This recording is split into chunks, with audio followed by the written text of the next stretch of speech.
नमस्कार। Solution chapter के इस वीडियो में आज हम क्वथनांक में उन्नयन पर आधारित न्यूमेरिकल प्रॉब्लम सॉल्व करेंगे। इसके पहले वीडियो में हमने पढ़ा कि जब किसी शुद्ध विलायक में कोई विलेय पदार्थ मिलाया जाता है तो उसका क्वथनांक बढ़ जाता है। क्वथनांक में हुई इस वृद्धि को क्वथनांक में उन्नयन कहते हैं। इसके लिए हमने क्वथनांक में उन्नयन मोललता के बीच एक संबंध डिराइव किया था। मोलल उन्नयन स्थिरांक भी था उसमें, और इस संबंध की सहायता से विलेय के अणुभार की गणना कैसे की जाती है वो व्यंजक भी हमने प्राप्त किया। आज हम उन व्यंजकों पर आधारित न्यूमेरिकल सवाल कैसे आते हैं ये लगाना सीखेंगे। तो यहाँ हमने दो न्यूमेरिकल प्रॉब्लम लिया है। पहला है, एक सॉसपेन में 18 ग्राम ग्लूकोज को 1 किलोग्राम जल में घोला गया है। 1.013 बार दाब पर यह विलयन किस ताप पर उबलेगा दिया है। इस विलयन के लिए Kb बराबर 0.52 केल्विन केजी पर मोल, यानी मोलल उन्नयन स्थिरांक आपको दिया है। आपसे पूछ रहा है कि यह विलयन किस ताप पर उबलेगा। आपको विलयन के क्वथनांक की गणना करनी है। तो इसके लिए हम पहले को सॉल्व करते हैं। एक सॉसपेन में 18 ग्राम ग्लूकोज को 1 केजी जल में घोला गया है। तो स्मॉल w विलेय की मात्रा होती है, ये हो गया 18 ग्राम। कैपिटल W विलायक की मात्रा हो गया, ये हो गया 1 केजी। और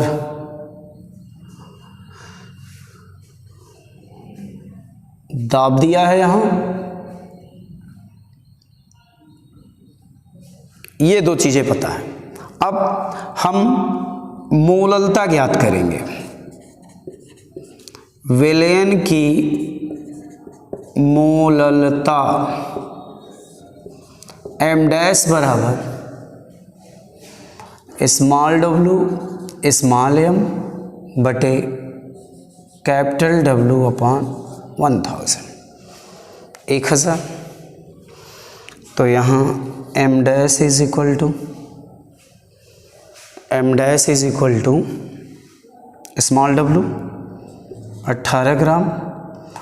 ग्लूकोज का अणुभार अगर निकाला जाए तो C6H12O6 का अणुभार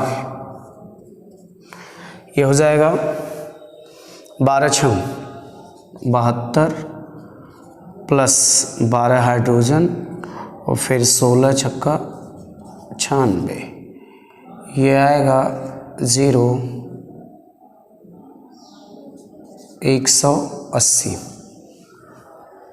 तो यहाँ 18/180 और बटे ये देखिए W विलायक का द्रव्यमान, तो यहाँ केजी में दिया है तो 1000 नहीं रखेंगे, केवल W 1 केजी पुट कर देंगे, क्योंकि फार्मूले में होता है मोललता इज इक्वल टू विलेय के मोलों की संख्या बटे विलायक का द्रव्यमान केजी में। तो ऑलरेडी केजी में दिया है, सीधे डायरेक्ट 1 केजी रखेंगे। तो यहाँ m dash is equal to 180, cut करेंगे इससे 10 टाइम्स, यह आएगा 1/10 इज इक्वल टू 0.1। ये मोललता आई।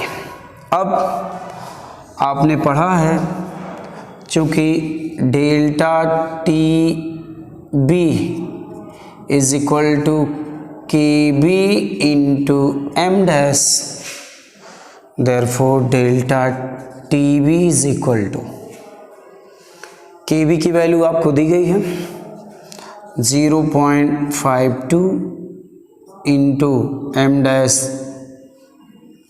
0.1, ये हो जाएगा 0.052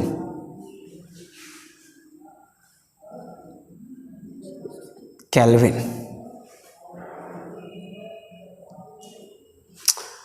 अब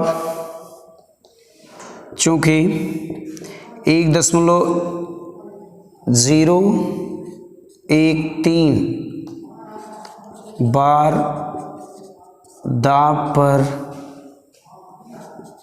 H2O का यहाँ विलायक क्या है, जल में घोला गया, H2O जल में घोला गया है, तो जल का क्वथनांक कितना होता है 100 degree centigrade.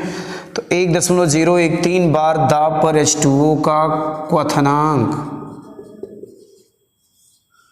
Is equal to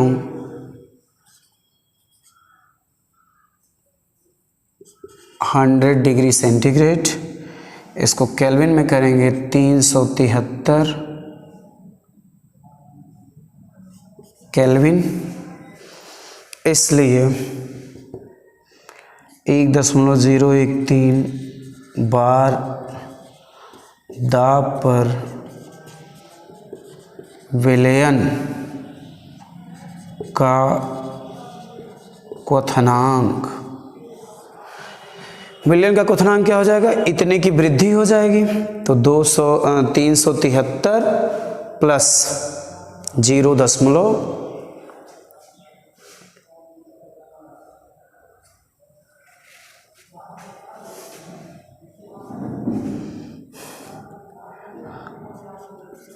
373 kelvin plus 0.052 kelvin, 373.052 kelvin, ये आंसर होगा। यहाँ पर आपको पहले विलयन के मोललता की गणना करनी थी। मोललता की गणना करने के बाद ये व्यंजक पिछले वीडियो में आपको बताया गया था, इस व्यंजक में हम रखेंगे तो डेल्टा टी बी पता चलेगा। तो हमको पता चल जाएगा कि कितना उसका क्वथनांक बढ़ेगा। ये डेल्टा टी बी क्वथनांक में वृद्धि हुई और क्वथनांक में वृद्धि मिल गई, तो हम इसकी सहायता से जो उसका ओरिजिनल क्वथनांक होता है विलायक का, उसमें इतना जोड़ देंगे तो ये हमें विलयन के क्वथनांक प्राप्त हो जाएंगे। क्लियर? इसको अच्छे से समझ लीजिए। जो भी चीज़ें इसमें ना समझ में आए कमेंट सेक्शन में ज़रूर पूछिए। ठीक, आगे चलते इसको दूसरे प्रॉब्लम को सॉल्व करते हैं।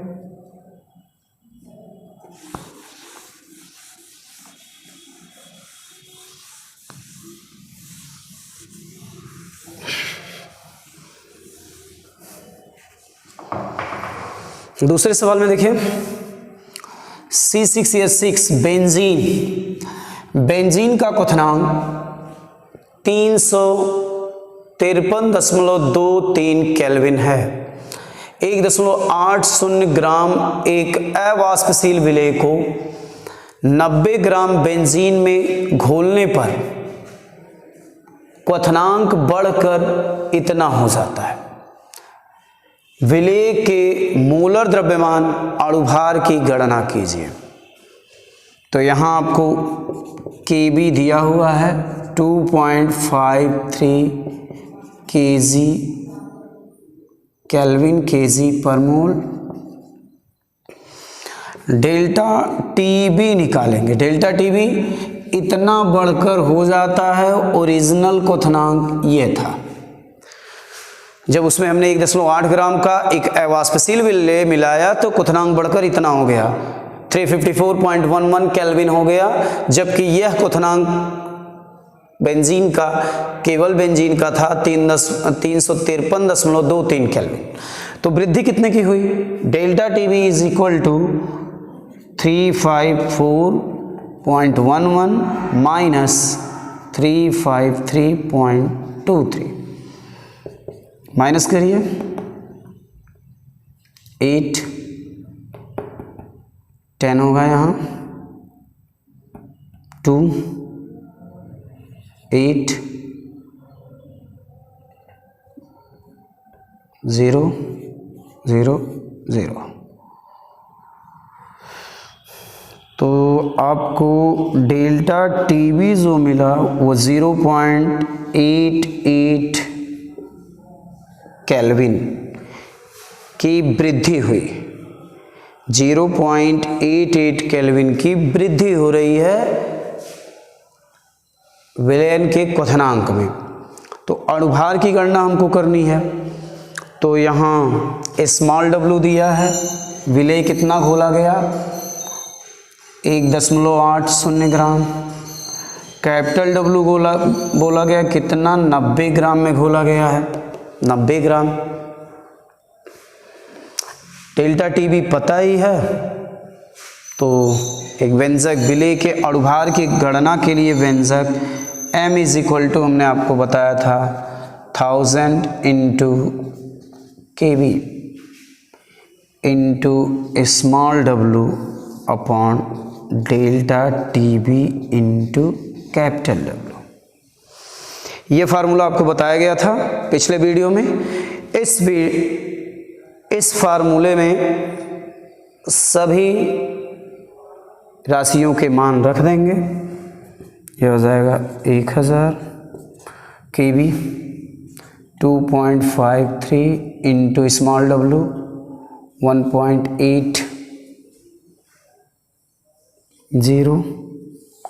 अपॉन डेल्टा टीवी कितने की वृद्धि हुई है 0.88 इंटू 90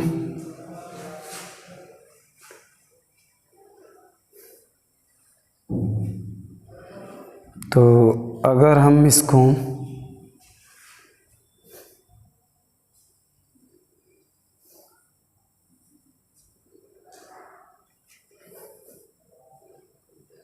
देखिए, इसको 11 से कट करिए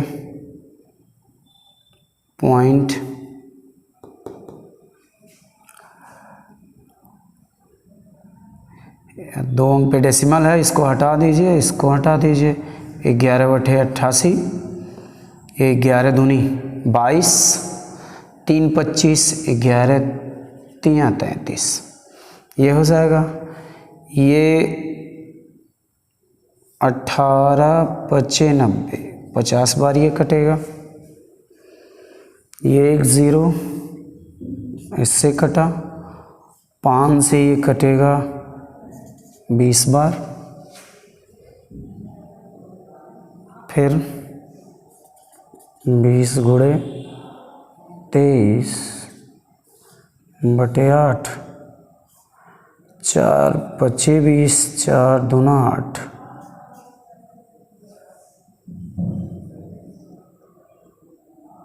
5 15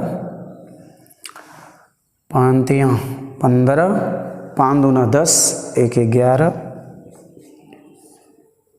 बटे 2 115/2 यानी सॉल्व करेंगे ये तो आएगा ये 115/2 मतलब 57.5 ये उसका मोलर द्रव्यमान आएगा 57.5। ये आपका आंसर होगा। तो इस तरह से आपका ये दूसरा न्यूमेरिकल भी लगा। इस तरह से आप बाकी के न्यूमेरिकल लगाइए। कहीं भी कोई प्रॉब्लम आती है उसको कमेंट सेक्शन में ज़रूर पूछिए। इस वीडियो में इतना ही। नेक्स्ट वीडियो में आपको हम ऑस्मोसिस पढ़ाएंगे, परासरण दाब और रिवर्स ऑस्मोसिस विक्रम परासरण क्या होता है, जिस पे आपके जो आपके आरओ मशीन होती हैं, प्योरीफायर होते हैं, वो वर्क करते हैं। ये सारी चीज़ें आपको बताई जाएंगी। Thank you.